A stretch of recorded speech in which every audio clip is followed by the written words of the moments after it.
and you get the headlines for that. But I think across the board, the structure of the team was better. There's a lot more fight, a lot more passion within that. I thought Callum's got his game plan spot on.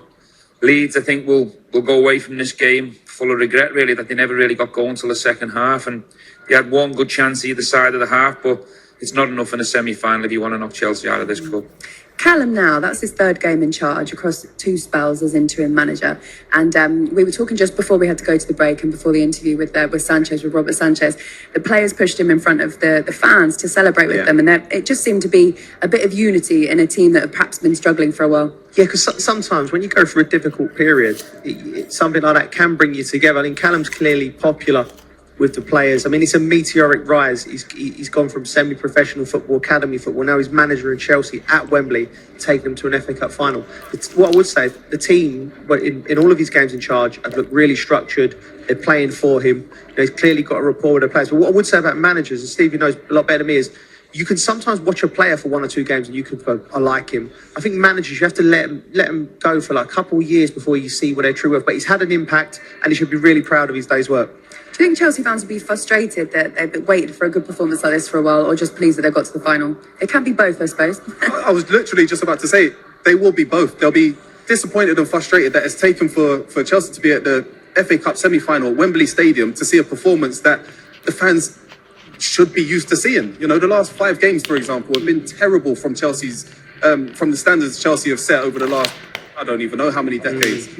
The fans will watch that and say, well, why on earth have we not been doing that over the last few months? Yeah. Disappointed. Stephen, let's go and relive the goal.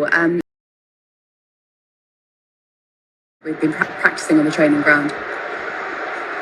Yeah, well, I mean, I can't really see clear the screen. If you can bring it a little bit closer, it'll be Leeds press. It'll be helpful. But listen, it was the first time that Leeds left a 3v3 at the back. The wing-backs had pushed on. They were more aggressive at this stage. Pastoral Strook's not strong enough. He gets out-muscled by Pedro Neto. But this cross here, Coley will tell you, is absolutely gorgeous. It's got nice feel on it, nice shape, and it's perfect for Fernandes, who's arriving in the box. And as a midfielder, that's what you've got to do. You've got to attack the goal frame. If you watch his movements here, it's really, really clever. There's the pass that breaks the line.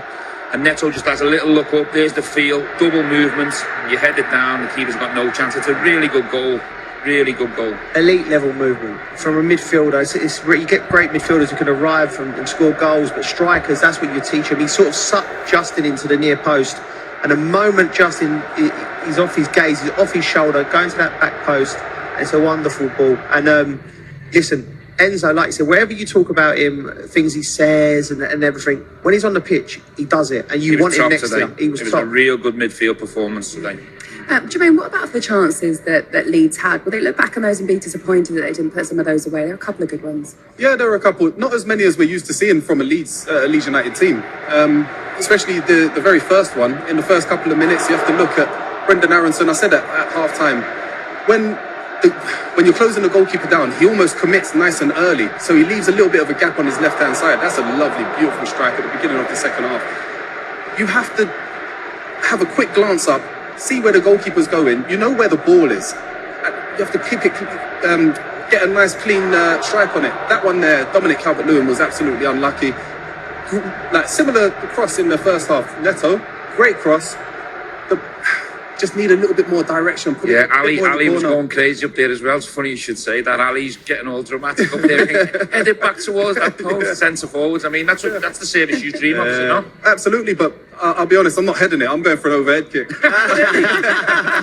Show up. Look, I think we kind of saw as well today what João Pedro brings when he's in the team and how much they've missed him when he's been out of it. Yeah, that Brazilian favela street football flair. Like, he plays with a freedom. I loved him today. He was dropping off in the pockets.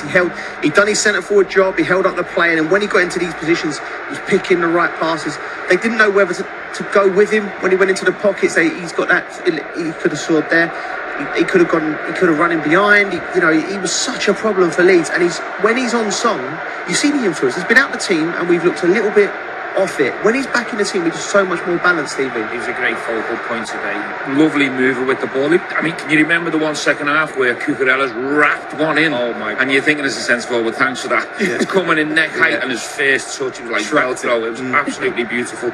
But yeah, I mean, I think Chelsea look a different team with him in. And yeah, I thought he made a big difference today. What about for Leeds' now season? Because in terms of like in the Premier League, they're not 100% safe. They have got to those 40-point marks, and that's kind of relatively mathematically. It's not, you know, we kind of look at that and we go, we've dragged her out the dressing room where I imagine there's nice celebrations going on. Tell us how much of a relief, I suppose, that performance was, not just for you and the players, but for your fans as well. Yeah, I think relief's the correct word. We were confident going into the game. We'd had a really good 3 days in terms of meetings, trainings, and the boys seemed in a good place, but you never know. And we really wanted to shift the momentum. Our form hasn't been great recently, so I think that's where the relief comes in. I know you've done this before, but how much of a whirlwind has this last week been for you? Yeah, I did it for a week before, so I kind of knew what I was stepping into. It was actually easier than the last time because I have a relationship with the players. I've worked with them for 3 or 4 months now. I've been a part of the backroom staff, so I had a feel for where they were psychologically and what the performance needed and how to improve that. So it's been intense, but not as crazy as the last time, I think. What were the main differences in the performance today? What do you think before you watch it back, just off the top of your head? Obviously, it's really fresh. What were the main? What was better? What was better in and out of possession today? I think we wanted to be really, really clear with how we wanted to play and set up against Leeds. So we had some real principles that we went after. We knew that they were going to think we were vulnerable and they were going to come for us early in the game. So you see the first goal, we'd set up Pedro Neto to drop down and create space to run into. We wanted to give Rob the option to go direct and not always have to play through. Even the first goal kick we kicked because we knew we were in a bit of a vulnerable place. So we wanted to take that pressure away from them. And then in the second phase, when it drops and they're in more of a back five, we can start to take control of the game. And was the idea to pin that? Because we spoke about that from a Leeds point of view, they had to change something at half time because you were really pinning that five and you were dominating possession because you had the overload 7v5, yeah? Yeah, exactly. So we knew that they were at their most dangerous when we had deep possession because they were going to come man for man. So we wanted to negate that by going longer, force them, create a bit of fear in them because we've got athletes in our top line. And then once they dropped, we got space to play. And I thought Enzo's positioning was brilliant where he was just pulling wider and pinning the right winger. So we had a spare man in the build and we took control of that and really pleased with how they carried it out. Can I ask you about Enzo Fernandez? Because he was brilliant for you when you took the job last time. I thought he was outstanding today.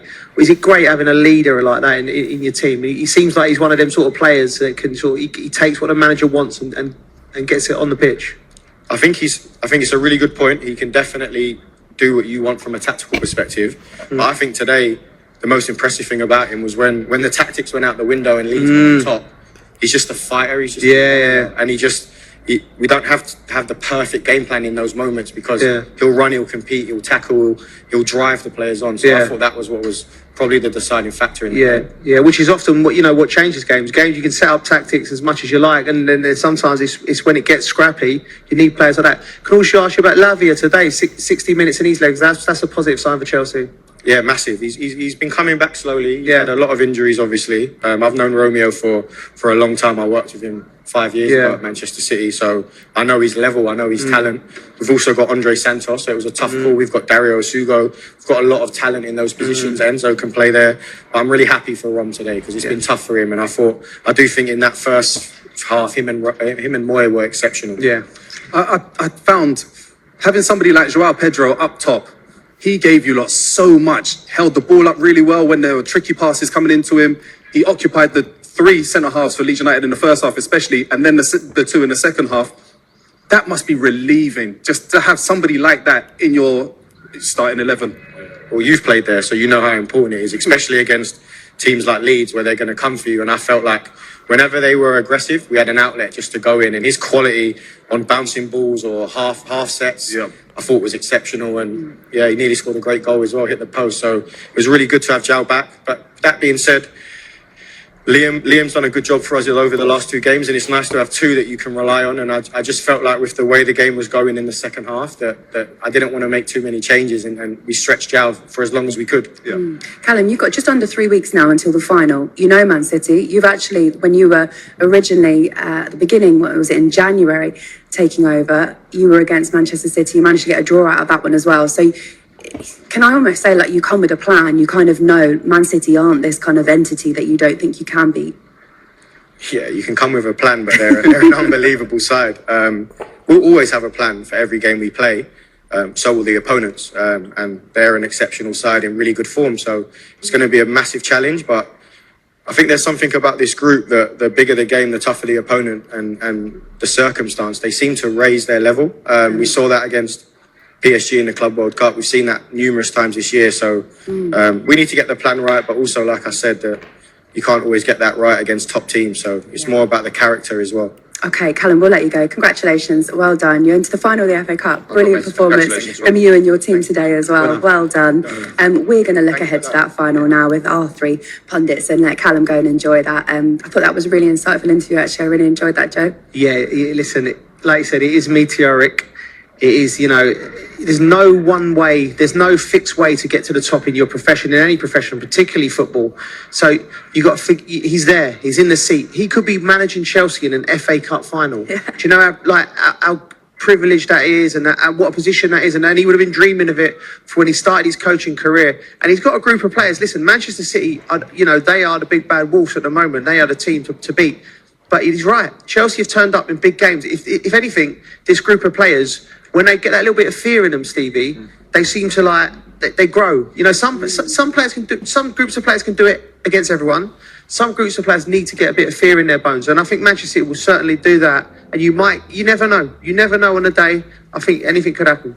The last time they actually beat Man City was in that 2021 Champions League final. They played each other 13 times since, and they haven't managed to beat Manchester City in those games, Stevie. Yeah, well, listen, not many teams have success against Manchester City, especially under Pep Guardiola, but Joe will tell you, and Jermaine, in the FA Cup final, the magic of the FA Cup, anything can happen. You can get a red card, games can twist and turn. But this team and this performance that I watched today has got a much better chance than the one I've watched for the majority of the season. And I was really impressed with his interview there. Callum was really calm, really normal, and it's important he's just himself. Yeah. Be yourself, don't change. He doesn't have to go and try and be someone else that he's not. Just be yourself, take each day as it comes. He's gave the Chelsea fans and the ex-players something to really look forward to in a few weeks. There's a lot more positivity, a lot more brightness about how the season could finish and look. Just worry about the next game. Yeah, all right.